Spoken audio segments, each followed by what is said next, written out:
Okay, continuing on.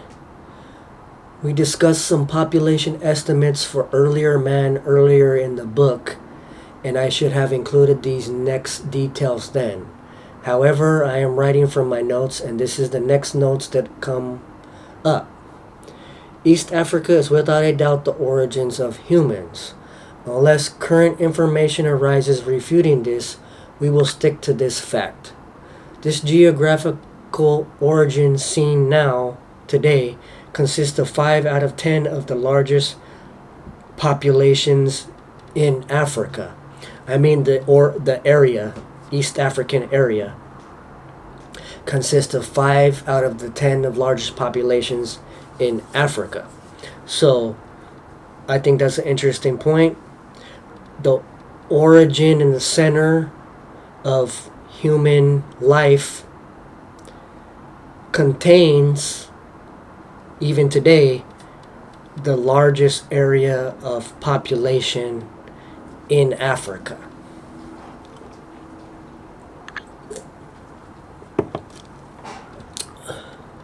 There is no reason not to believe that a large population has existed here for millions of years. We can use fossil evidence and the current great apes habitat to form these conclusions. The Congo or Zaire, Congo used to be called Zaire, and let's take the word Zaire. We read it backwards like in Egypt. Egyptian was read right to left. We have Ra and we have Zai, which is the god Ra, and Zai is a snake. So we have sun and snake worship is the name of the Congo. Okay, the Congo or Zaire, the Great Lakes region. We wonder why did they change the name. That's interesting. Are they trying to hide origins? The Great Lakes region. Lake Turkana especially was where the population of people first grew. In Tanzania, Kenya, Uganda, and Ethiopia. If it were not for the several African genocides that occurred later, we can expect that their populations to be even larger. The Congo is the 4th largest population. Ethiopia is the 2nd, Tanzania the 6th, Kenya is the 7th, and Uganda is in the 10th, all compared to the rest of the African countries. The genocide of the Congo resulted in about 10 million lives lost. If this would not have happened, the Congo would have been ranked in the top 3 and a center from which humans migrated out from. A hub kept a secret.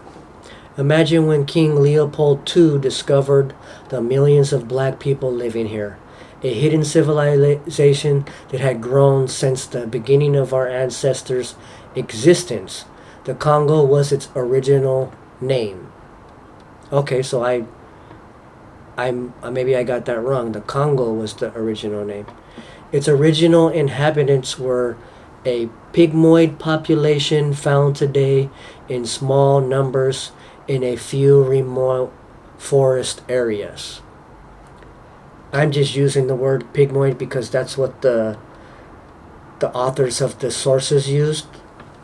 I know some people might be offended by that name, but that's not my personal name that I created.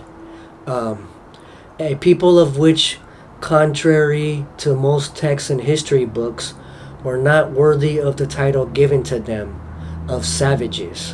When compared to King Leopold II and his regime, who seemed to have taken the country without the Congolese putting up much of a fight, the population of the Congo at the beginning of the colonial era, which was at about 1885 AD time of the map drawn by Leopold II, was estimated to be 20 to 30 million people. a population not even listed in figures at the time because it was in Africa, but would have been in the top 10 of the entire world had their population not been cut in half. Historical migration patterns, such as in the United States or anywhere else for that matter, can be looked at to paint a picture as to what they were like in Africa. Millions of people migrated to New York, and millions of people migrated out of New York to the West. Yet, New York now has the largest population in the United States. So, it makes you wonder, did Leopold II know exactly where to go to find the population center to start his genocide?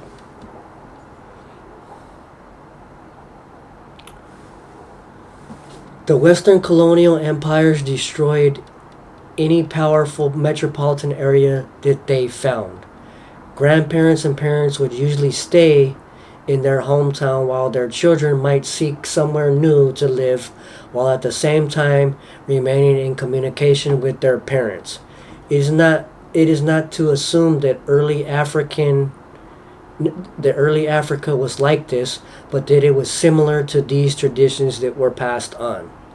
Every African society was different, yet similar in many ways, and their oral traditions were highly regarded and kept. Many were very tribal and deeply religious. Certain traditions passed to the next generation, and they were expected to uphold those traditions. But of course, traditions are getting lost over time.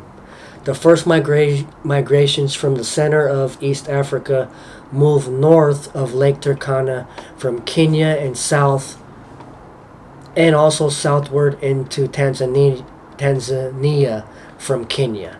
So Kenya starting at the center point, moving to north to Turkana, south to Tanzania. This is based on fossil sites and is not intended to be all inclusive.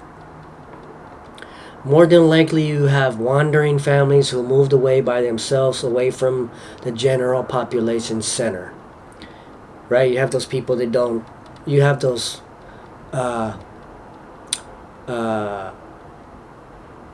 What is it called? The people who don't like to be social. Which is like me. Okay. Ethiopia is, according to all the evidence, the place where population grew rapidly. It must have become the new center, with a population separate center developing in southern Africa at the same time. There were 3 distinct population centers early on which may or may not have stayed in contact, but more than likely did. Traditions and technology moved along with the people up the Rift Valley, and they themselves became more advanced. As the population moved north and south along the rifts, the other populations were more sedentary and content with the places that they found. Just north of Lake Turkana, where Mitochondrial Eve's DNA has been found, seems to have been a central meeting place of generations expanding through thousands and even millions of years. For some reason, they stop here. There must have been something special about this location. It was an easier route to travel north. It provided certain resources that were necessary for survival. It was safe. We can only guess, but the inhabited zones, based off fossil sites, overlap all the way from the earliest Homo species until our own species with Eve, and even past her time to 120,000 years ago. So what does that mean? People are centered at Omo and stayed there for some reason for a million years. Several million years. they've always lived there in that spot. Even as humans evolve, they're still evolving in this location.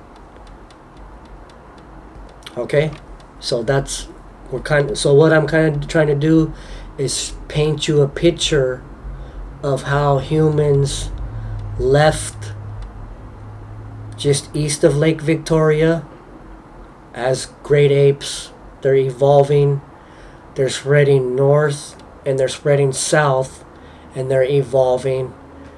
They're moving up into Omo and staying there for a very long period of time. And some are filtering up the Rift Valley up in Ethiopia. And some are filtering farther south into South Africa. But there seems to be a main center, new center at Omo that's staying there for several a million or several 100,000 years, and the species is evolving there at that location, and that's where they found the earliest mitochondria DNA. Alright, we'll stop right there for this video. Thank you. Take care.